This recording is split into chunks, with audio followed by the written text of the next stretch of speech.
Hi friends, welcome to more Milagai.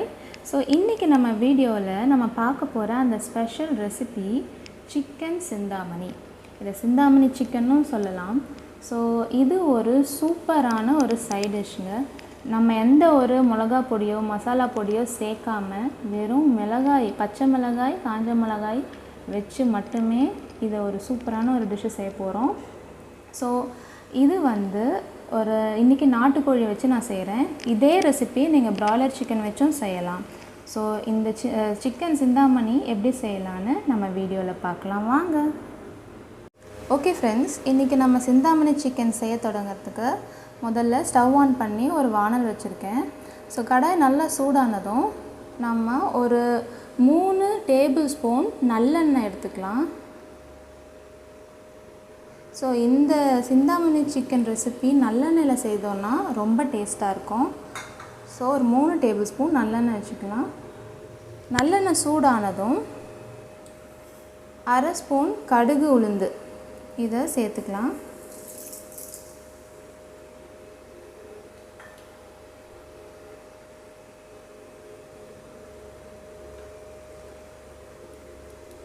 So கடுகு கொஞ்சம் பொரிய தொடங்கினதும் ஒரு 4 காஞ்ச மிளகா அதை வந்து 2 கட் பண்ணி நம்ம சேர்த்துக்கலாம்.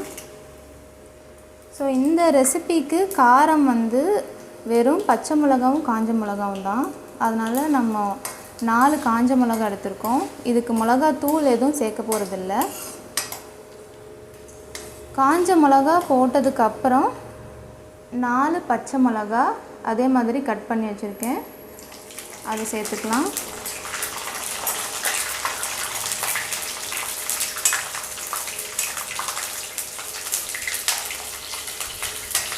பச்சை மிளகா நல்லா பொரிஞ்சதுக்கப்புறம் ஒரு 2 கப் சின்ன வெங்காயம் அதை சேர்த்துக்கலாம். ஸோ இந்த சின்ன வெங்காயத்தை நான் பெருசாக இருக்கிறதெல்லாம் 2 கட் பண்ணி வச்சுருக்கேன், சின்னதெல்லாம் அப்படியே முழுசாகவே சேர்த்துருக்கேன். ஸோ இந்த சின்ன வெங்காயம் நல்லா கண்ணாடி போல் வதங்குற வரைக்கும் நம்ம வதக்கிக்கலாம். ஓகே ஃப்ரெண்ட்ஸ், இப்போ நம்மளோட வெங்காயம் நல்லா கண்ணாடி போல் வதங்கிடுச்சு. ஸோ இப்போது நம்ம ஒரு 10 பல் பூண்டு, ஒரு 2 விரல் அளவு இஞ்சி, அதுக்கப்புறம் ஒரு 4 துண்டு கிராம்பு, அதுக்கப்புறம் ஒரு சின்ன விரல் அளவு பட்டை, இது 4த்தையும் நல்லா பேஸ்ட்டாக அரைச்சி இது கூட சேர்த்துக்கலாம். ஸோ இந்த டிஷ்ஷுக்கு நம்ம மசாலா தூள், மிளகாத்தூள் எதுவுமே போட போகிறதில்ல. காரத்துக்கு நம்மளுடைய பச்சை மிளகா, காஞ்ச மிளகா, வாசனைக்கு இந்த பட்டை கிராம்பு, அவ்வளோதான். ஸோ இந்த பட்டை கிராம்பு அரைச்ச அந்த இஞ்சி பூண்டு போட்டதுமே நம்மளோட இந்த ரெசிபி சூப்பரான ஒரு வாசனையாக ஆயிடுது. ஸோ இஞ்சி பூண்டு கொஞ்சம் நல்லா வதங்கினதும் நம்ம சிக்கனை சேர்த்துக்கலாம். ஓகே ஃப்ரெண்ட்ஸ், இப்போ நம்ம இஞ்சி பூண்டு விழுது சேர்த்து 1 நிமிஷம் போல் நல்லா வதக்கிட்டோம். அதனுடைய பச்சை வாசனை நல்லா போயிடுச்சு. அதோட இந்த பட்டை கிராம்பினுடைய மனம் ரொம்ப சூப்பராக வருது. ஸோ இந்த ஸ்டேஜில் நம்ம க்ளீன் பண்ணி வச்சுருக்க 1 கிலோ நாட்டுக்கோழியை இதோட சேர்த்துக்கலாம்.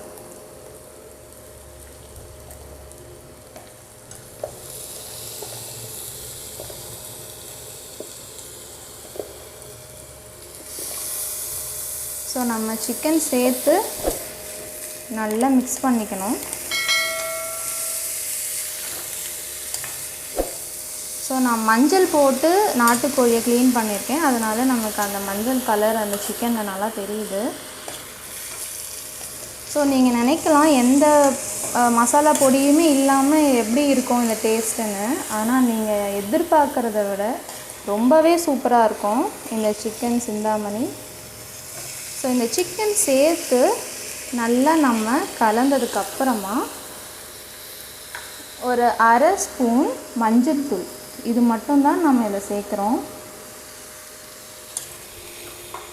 ஸோ மஞ்சத்தூள் சேர்த்து நல்லா கலரிக்கலாம்.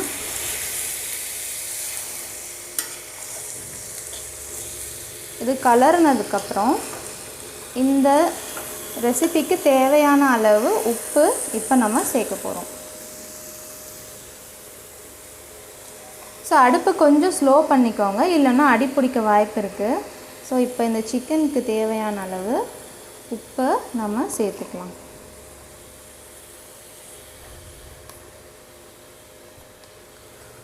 உப்பு சேர்த்ததுக்கப்புறம் நம்ம நல்லா கிளறி விட்டுக்கலாம். இதை நல்லா கிளறிட்டு ஒரு மீடியம் ஃப்ளேமில் நீங்கள் ஸ்டவ்வை ஸ்லோ பண்ணிக்கோங்க. மீடியம் ஃப்ளேம்லையே இதை தட்டு போட்டு மூடி நல்லா வேக வைக்க போகிறோம். ஸோ இதில் நான் இப்போ எந்த தண்ணி எதுவுமே ஊற்ற போகிறதில்ல. இப்போ சிக்கன்லேருந்து இப்போ நம்ம மூடி போட்டதுமே சிக்கன்லேருந்து தண்ணி வரும். அந்த தண்ணியிலையே தான் இந்த சிக்கன் வேகும். ஸோ நம்ம தனியாக எக்ஸ்ட்ராவாக எந்த தண்ணியும் சேர்க்க போகிறதில்ல. இது முழுக்க முழுக்க சிக்கன்லேருந்து வர தண்ணியிலே தான் இந்த டிஷ் நம்ம செய்ய போகிறோம். ஸோ இப்போ உப்பு மஞ்சத்தூள்லாம் போட்டு நல்லா கலரியாச்சு. இப்போது இதை ஒரு தட்டு போட்டு நான் மூடிக்கிறேன். ஓகே ஃப்ரெண்ட்ஸ், இப்போ நம்ம தட்டு போட்டு மூடி ஒரு 10 நிமிஷம் ஆயிடுச்சு. இப்போ நம்ம திறந்து பார்க்கலாம். பார்த்திங்களா, நான் சொன்னேன் இல்லையா, நம்ம சிக்கன்லேருந்தே தண்ணி வரும்.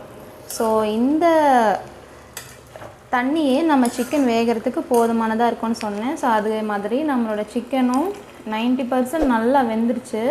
இந்த வாசனை வந்து ரொம்ப ரொம்ப சூப்பராக இருக்குங்க. நீங்கள் ரொம்ப ஆச்சரியப்படுவீங்க. நம்ம எந்த மசாலா பவுடருமே போடலை, ஆனாலுமே அந்த வாசனை வந்து நம்ம கிச்சனே மணக்கிற அளவுக்கு சூப்பராக இருக்குது. வெறும் பட்டை கிராம்பை அரைச்சி போட்டிருக்கோம், அவ்வளோதான். ஸோ இப்போ வந்து தண்ணி நம்ம சுண்டணும். இந்த வந்த தண்ணி இப்போ நல்லா சுண்டி கொஞ்சம் ட்ரை ஆகணும். ஸோ இதனால் நம்ம தட்டு மூடாமல் ஓப்பன் பேனாகவே வச்சு இனிமேல் குக் பண்ணலாம். இது ஒரு 15 நிமிஷம் போல் மீடியம் ஃப்ளேமில் குக் பண்ணலாம். ஓகே ஃப்ரெண்ட்ஸ், இப்போ நம்ம ஓப்பன் பேனில் வச்சு கொதிக்க விட்டு ஒரு 10 நிமிஷம் ஆச்சு. இப்போ பாருங்கள், வந்த தண்ணி எல்லாமே நல்லா சுண்டி நம்மளுடைய சிந்தாமணி சிக்கன் இப்போ நல்லா ட்ரை ஆகிடுச்சு. அந்த கலருமே ரொம்ப சூப்பரான ஒரு கலர் வந்திருக்கு. இத்தனைக்கும் நம்மளை இதில் வெறும் மஞ்சத்தூள் மட்டும்தான் போட்டோம், எந்த ஒரு மசாலா பொடியும் சேர்க்காமல் பண்ணியிருக்கோம். ஸோ இப்போ இந்த கடைசி ஸ்டேஜில் நம்ம இது வந்து ஒரு ஆப்ஷனல் தான். ஏன்னா ஏற்கனவே நம்ம வந்து பச்சை மிளகா காஞ்ச மிளகா நிறைய சேர்த்துருக்கோம். இது இல்லாமல் கொஞ்சம் காரம் வேணும் அப்படின்னு நினச்சிங்கன்னா ஒரு 1/4 ஸ்பூன் அளவு மிளகுத்தூள் இது போட்டு நம்ம கலரி உடனே இறக்கிடலாம். ஏன்னா மிளகு சேர்த்து ரொம்ப நேரம் நம்ம குக் பண்ணக்கூடாது, அது ஒரு கசப்பு கொடுக்க வாய்ப்பு இருக்குது. ஸோ இதை போட்டு நல்லா பெரட்டிட்டு நம்ம அடுப்பை ஆஃப் பண்ணிடலாம். ஓகே ஃப்ரெண்ட்ஸ், இன்றைக்கி நம்மளுடைய சிக்கன் சிந்தாமணி சூப்பராக ரெடி ஆகிருக்கு. நம்ம எந்த ஒரு கலருமே போடலை, அந்த மிளகா பொடியோ மசாலா பொடியோ எந்த ஒரு பவுடரும் சேர்க்கலை. ஆனாலுமே அதனுடைய கலரும் டெக்ஸ்சரும் வாசனையும் ரொம்ப ரொம்ப சூப்பராக வந்திருக்கு. ஸோ இது வந்து ஒரு சூப்பரான சைட் டிஷ்ஷாக இருக்கும். நம்மளுடைய சாம்பார் ரைஸ், ரசம் ரைஸ், பிரியாணி எல்லாத்துக்குமே ஒரு சூப்பரான சைட் டிஷ். ஸோ இந்த சிந்தாமணி சிக்கன் ரெசிப்பியை நீங்களும் உங்கள் வீட்டில் ட்ரை பண்ணி பாருங்கள். ட்ரை பண்ணிவிட்டு உங்களுடைய ஃபீட்பேக்கை கமெண்ட் செக்ஷனில் தெரியப்படுத்துங்க. ஸோ மேலும் நல்ல வீடியோஸோடு உங்களை வந்து சந்திக்கிறேன். அதுவரை உங்களிடமிருந்து விடை பெறுவது உங்கள் காயத்ரி. நன்றி, வணக்கம்.